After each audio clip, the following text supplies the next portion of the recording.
Welcome back to the City Current Show. I'm your host, Jeremy Park. We're always honored to bring you inspiring stories of individuals and organizations making a difference and powering the good. And we're honored to be joined by Lindsay Holloway. She's the founder and executive director of This is Living Ministries. Lindsay, how are you doing? I'm doing good. Thank you for having me. So this starts with your personal story. And so let's start there, and then we'll talk about what led you to start the organization. So give us a little bit of your backstory. Okay. I grew up in a small town in Middle Tennessee, raised by awesome parents. When my parents divorced, whenever I was 12, I started kind of not really knowing who I was anymore because of the divorce. And I started hanging out with different groups of people. I was a cheerleader. I was in 14 clubs, top 20 in my graduating class, and got involved in drugs because that felt like the place where I fit in, and I didn't really have to perform to be accepted. And before I knew it, I was dropping out of school my senior year, messing up, all the plans that I had for the future. By the age of 18, I was cooking and selling meth. By the age of 21, I was an IV drug user. And then by the age of 24, I was actually planning my suicide. On September 28th of 2010, I asked the Lord to either save me or I was, going to come home to be with him. My plan was to overdose, let my family think it was an accident. And he answered me by surrounding my house with agents. I was facing 6 to 10 years in federal prison and up to $1 million in fines. And then God miraculously moved in my life. I ended up with a prosecutor that was for me. They actually released me to go get help, go to a program in Nashville. I completed my program, got my license back, got a job, got my own place. And then, so by the time I went to my sentencing hearing, my life was totally different. So I was given a second chance. And so I promised, God and my family that if I got a second chance, I would do whatever he asked me to do. I'd help whoever he told me to, and I'd speak wherever he told me to speak. So I spent the last 12 years, that was in September 2010. So I've spent the last 12 years traveling the country, advocating to change laws to help people. And now I run a nonprofit that helps women that are coming out of addiction and incarceration. I know in the story, it's hard at first to share the story because obviously that's the vulnerability. But now to your point, being a speaker and having a nonprofit, sharing your story is the power because it builds the trust with the women you're trying to help, but also too, it paves the way to say, I've walked in those shoes. And I think when you look at everything we're going on during the pandemic, depression, suicide rates, sky high, everything that we're dealing with, firsthand what that's like, what it feels like, and yet also how to help and how to heal. And so share what you're doing on the nonprofit side, and then we'll dive into how all these layers come to fruition. So talk about the nonprofit. So my husband and I founded the nonprofit. It's called This is Living because we thought, living was the wildlife that we had. And I thought, being a Christian and following what God had planned for us was going to be super boring. But this is the greatest adventure I've ever had. I get to travel, I get to go to other countries, I get to go into all the prisons. So we named it This is Living because, this is really living. We're really getting to live. And then we started in jail ministries, prison ministries, and then we were realizing a lot of the men and women didn't have what me and my husband had with a support system. We both had super supportive families. So when we were ready to change our lives, they were there, we had a place to stay. We were given all the, tools, and we realized that a lot of these people, when they got out, they, wanted to be clean. They wanted to go to church. They wanted to build a new life, but the environment that they were going back to was just horrible. It was either a drug dealer's couch or they were homeless. So we decided in 2019 to open a house. The man that actually prosecuted me in federal court 12 years ago, Braden Busek, he actually got me involved in advocacy work, introduced me to Raul from Men of Valor. So Men of Valor has been mentoring us for the last 5 years, and they're the most successful reentry program that I can think of. So we're the sister program. We're modeled after them. And so we opened the house in January 2019, and we've now served over 27 women in the program. We've got like 76% even after the program are working. I think 70% have had their children returned to them.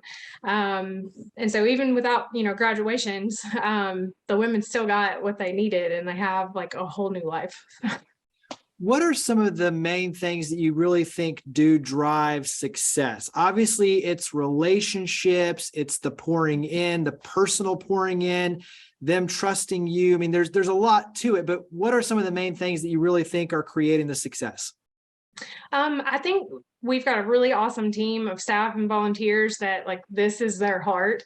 So like you said, the relationship is like so important, because when you're coming out of addiction, you've had court systems treat you like, make you feel like you were worthless. You've had tons of people tell you you'll never accomplish anything. And so getting down to their identity and who they really are, and realizing that the things they did and the choices they made are not their identity, and that they can make new choices and they can make a new life. So getting down to relationship where they trust again, building their identity in Jesus, they just start seeing themselves, like, because scripture says that we're beautiful, we're wonderful, we're the apple of his eye. And then just seeing the women start to believe that about themselves, and then their actions start following their beliefs. And so a lot of that, we do a lot of discipleship. We do a lot of workforce development, teaching the ladies how to explain their charges. And then when they go in an interview and the interview's successful, it builds their confidence that, wow, somebody's actually looking at me like a person instead of, my past. So we cover the whole person, mind, body, spirit.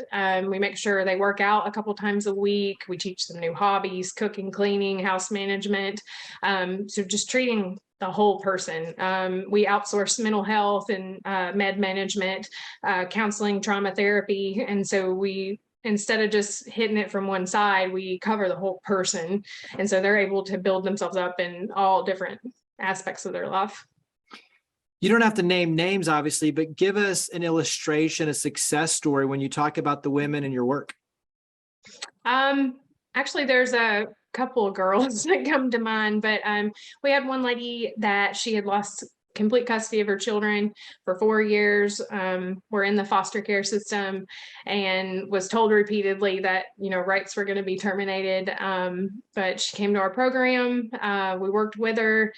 She's stable, and we started getting visitation with her child, and then working with the DCS cases, and now she's set to have her children back in her custody. She owns her own home, she has her license back, she has a car. She actually called me a couple weeks ago. She just got promoted at work as a night manager, and we try to teach the girls, that we have to hold each other accountable. And she had mentioned how she had to hold somebody accountable at work. And because of that, she became a supervisor, and just seeing how excited she is, because she never thought, she could be a leader, was just really, really awesome to watch. I want to go back to something you said earlier, which I think it stood out to me, but you made the comment of, I was accepted for not what I was doing, for the performance side. So when you're talking about like athletes and a dancer, cheerleader, things like that, where you're fitting in based on athletic success, performance, just fitting in, and drugs and alcohol and how that plays a role. And especially in the world that we're living in now with the pandemic and drugs and alcohol and things like that so prevalent. What's maybe one or two tips when it comes to the community, especially parents, to really be more mindful of watching out, what to look for, how to make their children and others and your friends feel accepted, not based on performance, but just kind of unconditional love? What's maybe one or two tips for the community so that we can really look better for each other and be more mindful and protective of where we are today? We try, like me and my husband with our daughter, we are super open about addiction. We're super open about all of those things, because I know as parents, like, it's terrifying when you got to go have like the talk with your kid. We were actually studying today at our Power of Putnam about how that's not just like a one and done conversation with our kids. That needs to be an ongoing thing, because our kids need to feel comfortable to come talk to us if they are being offered drugs. They need to feel comfortable, talking to us about their friends. So we try to work with like how we speak to her and not saying like, you're such trouble or you're this or you're that, like not calling her something that becomes like her identity. We try to say, hey, this was a bad choice. What can we do better? Just really being mindful of how you speak, because kids especially, they take that on as who they are. And so being really mindful of that. If you see people in recovery, encourage them, tell them how awesome they are, tell them that you're proud of them, because you know how hard that is. A lot of times, when we come out of addiction, we're just covered in shame because the person that I was when I was on drugs is like a total stranger to me. Like I would never hurt a fly, but people thought I was mean and, I would fight and now like I wouldn't hurt anybody. So just reminding them of their identity, reminding them that they are kind, they are caring.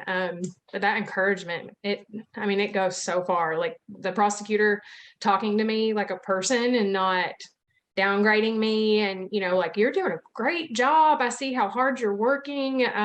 Like he put that extra hope in me that I was like, wow, somebody that's supposed to be against me is for me. And it just really made me believe in myself. So I would just say people to be mindful of words. Like I don't like calling people addicts. There's someone that has an issue with substance abuse, just kind of person first language instead of adding those attributes to that person. Yeah. And I think it's a good thing when you're seeing more and more musicians and actors and other celebrities and stuff come out saying, I'm getting help, I'm seeking help. So the transparency around those conversations, I think is really powerful. And just like you said, being mindful of the words and being an encourager and being an uplifter is a very positive way to carry those conversations forward and motivate and inspire.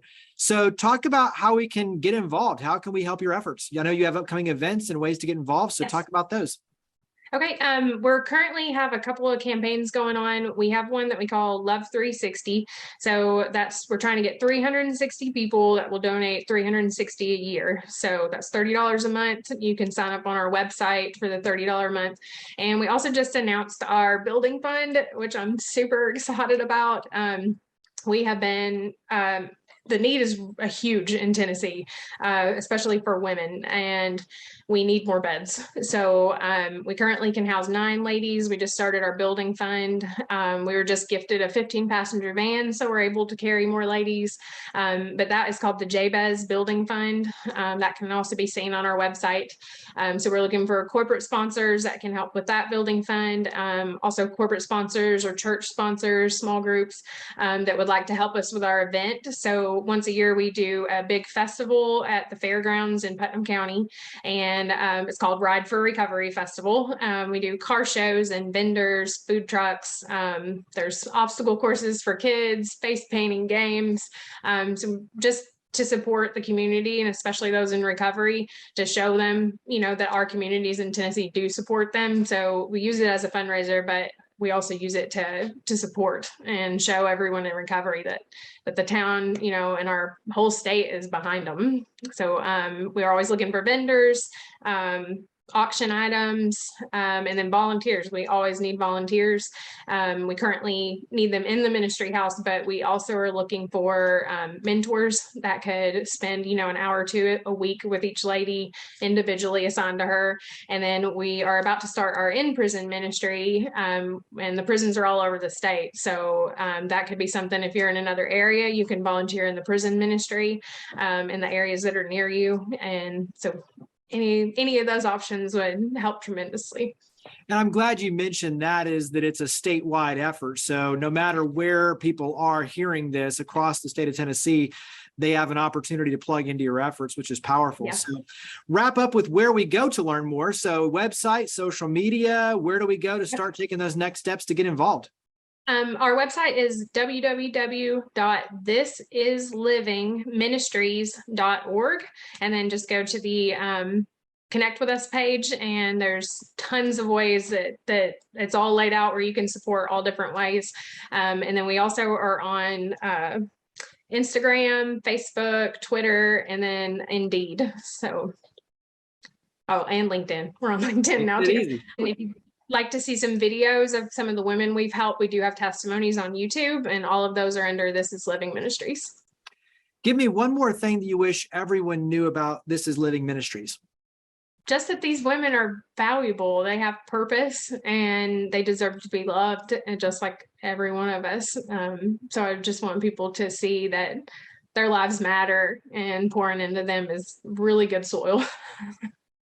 Well, the website again is thisislivingministries.org. So, Lindsay, thank you for all you and your husband do, your amazing team, and all the volunteers. We appreciate it. Thank you for coming on the show. Absolutely. Thank you for having us.